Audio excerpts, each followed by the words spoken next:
सना रब मेहरबान के नाम और दरूद व सलाम शान कायनात हज़रत मोहम्मद मुस्तफ़ा सल्लल्लाहु अलैहि वसल्लम। आमिर उस्मान आदिल अपने यूट्यूब चैनल पर आपको खुश आमदीद कहता है। कोटला अरब अली ख़ान, नवाही गांव चकफाजल, मरहूमा अक्सा हलील। अब ये मौजू किसी से ढका छुपा नहीं है। आज मैं मौजूद हूँ मरहूमा अक्सा हलील के हामन लियाकत हुसैन से, जो ख़ुद भी मुअल्लम हैं। कुछ सवाल हैं जिनके जवाब बहुत ज़रूरी हैं, कुछ गलत फहमियाँ हैं जो दोस्तों की तरफ से उठाई गई हैं, और कुछ बड़े तल्ख़ और तीखे सवाल हैं जिनके जवाब आज हमने आपके सामने रखना है। बिला तमहीद मैं चलता हूँ लियाकत हुसैन की जानिब। अस्सलाम वालेकुम। जी वालेकुम सलाम। लियाकत साहब, पहले तो बड़ा ही ये वाक़या सानेहा, इसको जो भी नाम दें, पूरे मुआशरे के लिए एक बड़ा तकलीफ़ दे है। आप मुझे ये बताइए कि जिस दिन अक्सा हलील की मौत वाक़ई होती है, उससे 24 घंटे पहले क्या वाक़यात पेश आते हैं? उस दिन हमें जो है वो डीओ साहिबा ने कॉल करके बुलाया था दफ्तर में, तो हम वहाँ पे गए थे। तो उन्होंने हमें ये कहा था कि कल आप जाके डिप्टी ऑफिस जो है वो हाज़री देंगे, और बाकायदा जो टाइमिंग है 9 से 4 बजे तक वहाँ पे रहेंगे।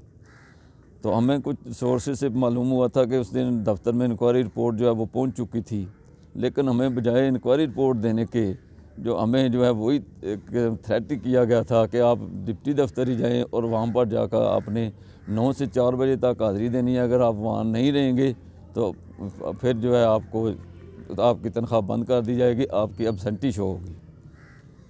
नाज़रीन, एक सवाल का जवाब मिल गया आपको। मेहरबानों ने कहा था कि एईओ साहिबा की इंक्वायरी जो थी, वो इंक्वायरी रिपोर्ट एईओ को बताने से पहले अक्सा हलील को पढ़ा दी गई, दिखा दी गई, और सवाल ये उठाया गया कि डिस्ट्रिक्ट एजुकेशन अथॉरिटी के कैमरे गवाह हैं कि अक्सा हलील आखिरी बार किस अफसर से मिली और उन्होंने इनके कानों में क्या खुशखबरी सुनाई, और वो सुनने के बाद या ये जानने के बाद कि रिपोर्ट तो आपके हक़ में आ गई है, उनको खुश होना चाहिए था। तो टेंशन किस बात की, डिप्रेशन किस बात का? आपने सुन लिया उनकी ज़ुबानी कि इनको दफ्तर बुलवाया गया, कहा गया कि कोई रू रियायत आपके साथ नहीं बरत सकते, आपको घर बिठाकर तनहा नहीं दे सकते, आपको सरेंडर किया गया है, आपको डिप्टी दफ्तर जाना है, वहाँ रोज़ाना हाज़री देना है। और लियाकत हुसैन गवाह हैं कि ये जब डिस्ट्रिक्ट एजुकेशन अथॉरिटी के दफ्तर से निकले हैं, उस वक्त तक आपको इंक्वायरी रिपोर्ट कोई पता थी? नहीं, कोई पता नहीं थी, हमें बिल्कुल कोई मालूम नहीं था कि उसका रिज़ल्ट क्या है, उसका रिज़ल्ट क्या है, आपके हक़ में है या खिलाफ है। अगर हमें ये पता चल जाता या हमें इंक्वायरी रिपोर्ट पढ़ा दी जाती या दे दी जाती तो ये शायद मामला पेश ही ना आता, इस तरह ना होता। अगर हमें पता चल जाता कि हम बेगुनाह हैं, तो बजाय इसके कि हमें कहा जाता कि आप डिप्टी दफ्तर जाएं, हमें कहा जाता कि आप अपने स्कूल जाएं और वहाँ पे हाज़री दें, तो शायद ये मामला ही पेश ना आता। सैलरी बंद कर देने की क्या पैगाम मिला आपको कि सैलरी जो है वो उन्होंने कहा जी कि आपकी एब्सेंटी होगी, आप एब्सेंट शो होंगे। अगर आप वहाँ पे पूरा टाइम 9 से 4 बजे तक दफ्तर में नहीं रहेंगे तो आधे वक्त की या थोड़े वक्त की हाज़री जो है वो नहीं होगी, बल्कि पूरे वक्त की होगी। और अगर आप पूरा वहाँ पे वक्त नहीं रहेंगे तो आप एब्सेंट होंगे, और जो आपकी सैलरी है तनख्वाह वो आपकी बंद कर दी जाएगी। वफ़ात कितने बजे हुई मोहतरमा की? ये तकरीबन 3 बजे। ये जुमेरात जुमा की शब थी? जी, शब थी। रात तक उन्होंने क्या गुफ्तगू की या उनकी तबीयत? उनको यही था कि वो कह रहे थे कि सुबह 9 बजे मैंने पहुंचना भी है, कैसे मैंने पहुंचना है, फिर उधर मैं पूरा टाइम रहना है तो मैं रहूँगी, बच्चा पीछे उसका क्या बनेगा, उसको कैसे फीड कराना है, यही उनके जहन में चल रहा था। सारी टेंशन उनके जहन में चल रही थी। अगर नहीं गए तो पे का मसला बन जाएगा। लियाकत हुसैन साहब, एईओ जो हैं मोहतरमा सबीहा गफूर, उन पर तो बाद में करते हैं। आपकी जानिब से ये मुतालबा किया गया कि एईओ हेडक्वार्टर और डिप्टी डीईओ, इनका किरदार क्या है? जब वो एईओ हेडक्वार्टर के पास जो है वो हाज़िर होना होता था तो इनका आपस में रब्ता था। वो उनको तरह तरह से जलील करती, कभी मर्दों के सामने बिठा देती, कभी कहती आप बाहर लान में बैठें, इस तरह मुख्तलिफ। और जो है वो जिस दिन सर्दी होती कहती कि आप बाहर सेन में बैठ जाएँ, जो है वो ज़्यादा से ज़्यादा वक्त उनको वहाँ पे बिठाती और उनको तरह तरह से जलील करती थी। यानी एईओ हेडक्वार्टर का रवैया नामुनासिब था। डिप्टी साहिबा का किरदार क्या रहा पूरे अमल में? तो डिप्टी साहिबा जो है वो भी उनके साथ थी, وہ بھی یہی کہتی رہتی، تھریٹ کرتی رہتی تھی کہ آپ جو ہے وہ، بلکہ ادھر تک انہوں نے کہہ دیا تھا کہ انہوں نے تو ابسنٹی، ہم جاتے بھی رہے تو ابسنٹی رپورٹ بھی بھیج دی تھی، جی مطلب ہم وہاں پہ دفتر میں حاضر بھی رہے، حاضری لگاتے بھی رہے، تو انہوں نے وہ جو پیپر حاضری والا تھا وہ شاید غائب کر دیا۔ ہم نے کہا کہ پک اس کی لینی ہے، لیکن انہوں نے کہا جی اس کی پک آپ نہیں لے سکتے، اور بعد میں جو ہے انہوں نے ابسنٹی کہا کہ ہم ابسنٹی بھیج دیں گے، آپ کی تنخواہ بند کر دیں گے۔ ایک سوال مہربانوں کی جانب سے یہ اٹھا کہ آپ کے گھر میں کوئی مسئلہ تھا، لڑائی جھگڑا تھا، اور ایک سوال بڑا تلخ ہے، کہتے ہوئے زبان بھی ڈرتی ہے جی، کہ اقصیٰ حلیل نے خودکشی کی۔ سر اگر ایسا کوئی، میں ان کے ساتھ گیا تھا، صبح اکٹھے گئے تھے، میں نے اسکول سے چھٹی لی تھی، تو کوئی ایسا مسئلہ ہی نہیں تھا، یعنی گھر میں کوئی جھگڑا، کوئی جھگڑا ہی کوئی نہیں، میاں بیوی کا اختلاف؟ کوئی کسی بات پہ اختلاف ہی نہیں تھا۔ میں ان کے ساتھ گیا تھا صبح سے لے کے تو واپسی تک میں ان کے ساتھ رہا، اور گھر میں آ کے باقی جو ہے تمام روٹین وائز جو ہے وہ کوئی ایسا مسئلہ ہی نہیں تھا، یا کوئی اور مسئلہ ہی نہیں تھا۔ ایک الزام یہ لگایا مہربانوں نے کہ اقصیٰ حلیل کے خلاف پہلے بھی شکایات تھی کہ وہ بچوں کو مارتی تھیں، غیر حاضر رہتی تھیں، اس بارے میں کیا؟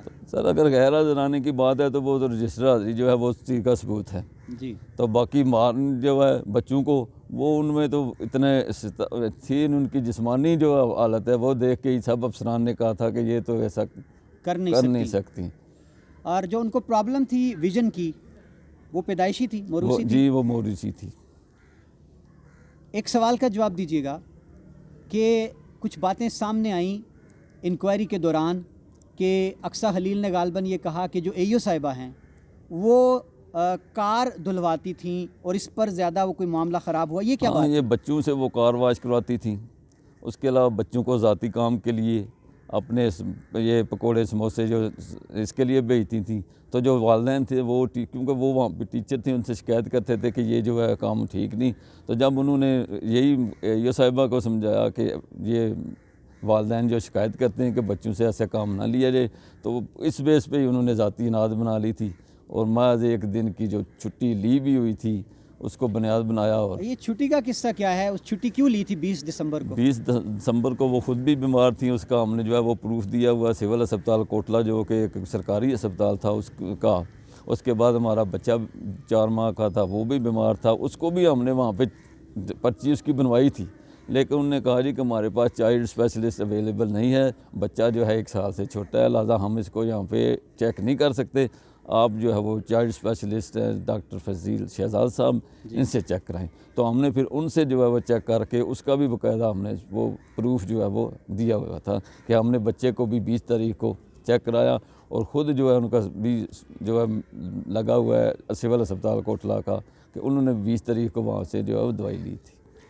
غلطی سے 20 کی بجائے 21 لکھا گیا؟ جی 21 لکھا گیا، اور جو وہاں پہ جو ہماری سبمیشن ڈیٹ ہے وہ 19 ہے، تو 19 کو ہم نے 21 کی تو نہیں اپلائی کرنی تھی، 19 کو تو ہم نے 20 کی کرنی تھی۔ اب اس سارے قصے میں کتنے % چانس ہیں کہ ایو صاحبہ اور آپ کی جو مرحومہ اہلیہ ہیں ان کے بیچ کوئی ذاتی چپکلش تھی، کوئی رنجش تھی؟ ان کے یہ ہے ہی سارا ان کی ذاتی اناد اور ذاتی رنجش کی وجہ سے۔ بعد میں آپ دیکھیں کہ جو بھی یہ ہے کہ ایک چھٹی یا وہ بھی محض ایک غلطی کی وجہ سے اتنا بڑا انہوں نے جو ہے اس کو بلنڈر شو کر کے تو کتنا بڑا نقصان کر دیا، یہ صرف وہ ذاتی اناد تھی اور کوئی بات ہی نہیں تھی۔ 21 دسمبر کا قصہ، 4 فروری آ گیا، اس سارے عمل کے دوران کوئی کوشش نہیں کی گئی کہ معاملہ خوش ہم اسلوبی نے سے جو طے ہے کریں؟ وہ خوش اسلوبی سے ہر ممکن کوشش کی کہ ہم نے جو ہے وہ جب ہم ڈی او صاحبہ کے پاس گئے تو انہوں نے کہا جی آپ ان کے گھر جائیں، ان سے جو بات کریں، معذرت کریں، ایو صاحبہ کے گھر جائیں، تو معذرت کریں۔ میں اور اب میری جو وائف ہے وہ گئے تھے، ان کے والد کے پاس گئے تھے، تو انہوں نے کہا جی کوئی مسئلہ نہیں، اب جو ہے وہ حل ہو جائے گا، لیکن جب صبح جو ہے وہ انہوں نے پھر ڈی او صاحبہ کو جو ہے وہ آفس میں جا کے تو ان کے سامنے انکار کر دیا تھا کہ میں معاف نہیں کرنا، میں معذرت نہیں مجھے یہ معذرت قبول نہیں، میں معاف نہیں کروں گی۔ ناظرین، ایک اور سوال کا جواب مل گیا ان مہربانوں کو جو کہتے ہیں کہ معاملے کو طوالت دی گئی اور شاید ہٹ درمی اس طرف تھی۔ افسران کی ہدایت پر ماسٹر لیاقت حسین اپنی مرحومہ اہلیہ اقصیٰ حلیل کے ہمراہ محترمہ ایو صاحبہ صبیحہ غفور کے گھر چل کے جاتے ہیں معذرت کرنے کے لیے، معافی مانگنے کے لیے اور معاملے کو ختم کرنے کے لیے۔ सबिहा गफूर घर आए, इनको मिलने से इनकार करती हैं।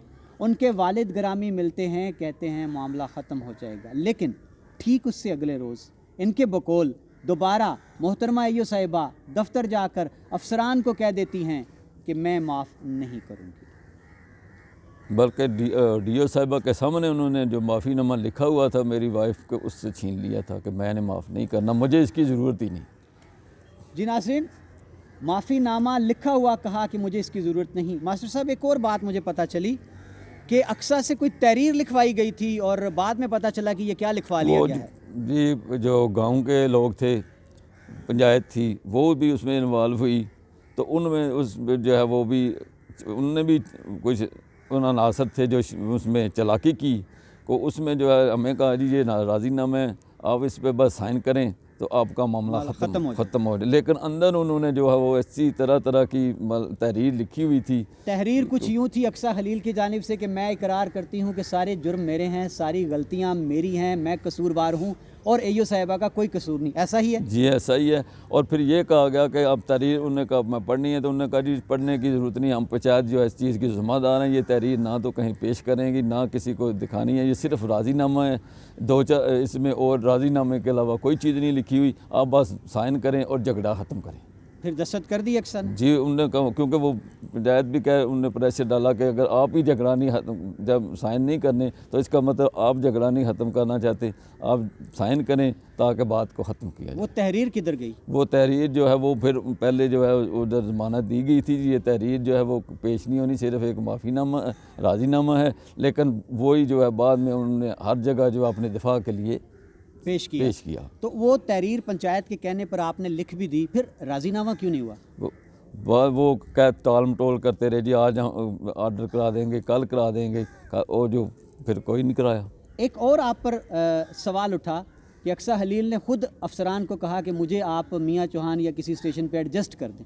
वो जो अय्यो साहिबा वो शुरू से ही झूठे और चलाकी पे थी, तो उन्होंने कहा कि मैं चलो दफ्तर की बजाय ऐसा करते हैं कि आर्जी तौर पे आपको संस्थान भेज दें, बजाय आप 30-40 किलोमीटर, तो वो चालाकी से उन्होंने कहा कि मैं आपको दफ्तर की बजाय ऐसे करते हैं, डिप्टी साहिबा से कहती हूँ तो ये आपका आर्जी तबादला मैं वहाँ पे करा देती हूँ। पंजाब टीचर्स यूनियन के हवाले से कहा जा रहा है जी कि वो इस सारे किस्से को जानबूझकर तूल दे रहे हैं अपनी सियासत को चमकाने की खातिर, और वो एईओ को किसी स्कूल में शिफ्ट कराना चाहते हैं। जी, ऐसी कोई बात नहीं है, जो सारी बातें हैं वो सारी हक़ाइक़ जो हैं वो आपके सामने हैं, सब उसने जो कुछ किया हुआ है वो है हकीकत में वो झूठ है, तो उसको सज़ा तो मिलनी चाहिए। फिर आप कहते हैं कि मोहतरमा एईओ या अफसरान के रवैये की वजह से आपकी अहलिया टेंशन डिप्रेशन की वजह से उनकी मौत वाक़ई हुई, तो सवाल उठता है कि आपने कहीं दरखास्त थाने में नहीं दी या पोस्टमार्टम क्यों नहीं करवाया, मौत की वजह डिक्लेयर होती? वो असल जो है टाइम ही इतना था 3 बजे का, उस वक़्त जो है वो पहले ही हम भी टेंशन में थे, तो जो बाकी भी लायकीन है उन्होंने कहा कि इस बात को भी रहने देते हैं, आप इसको जाके तो तजहीज़ व तकफ़ीन का इसका अरेंज करें। राज़ीनामे की उनकी जानिब से ही मीडिया को फ़ोन कर दिए गए रात को 10:30 बजे कि हमारा लियाकत साहब से राज़ीनामा सुलह हो गई है, हमारी खबरें हटा दें। आपसे किसी बशर ने घर आकर रजू किया कि माफ़ कर दें? सर, जिस वक़्त ये बात आई थी सोशल मीडिया पे, उस वक़्त तक तो उनका राज़ीनामा तो क्या हो, वो तो ताज़ियत नहीं करने आए थे हमारे घर में, और जब ये फिर जो मैंने सोशल मीडिया पे ये बात कही थी, तो फिर वो गए थे सिर्फ और एक फार्मेलिटी पूरी करने के लिए, वो वहाँ पे जो है गए और सिर्फ फातिहा ख़ानी की, और उन्हीं वो 1-2 मिनट बैठ के सिर्फ शोमेंट के लिए गए थे कि हम दिखाएं जी कि हम गए हुए। हेड मिस्ट्रेस को अक्सा खलील के रवैये से, गैर हाज़िर होने से, बच्चों को मारने की कोई शिकायत थी?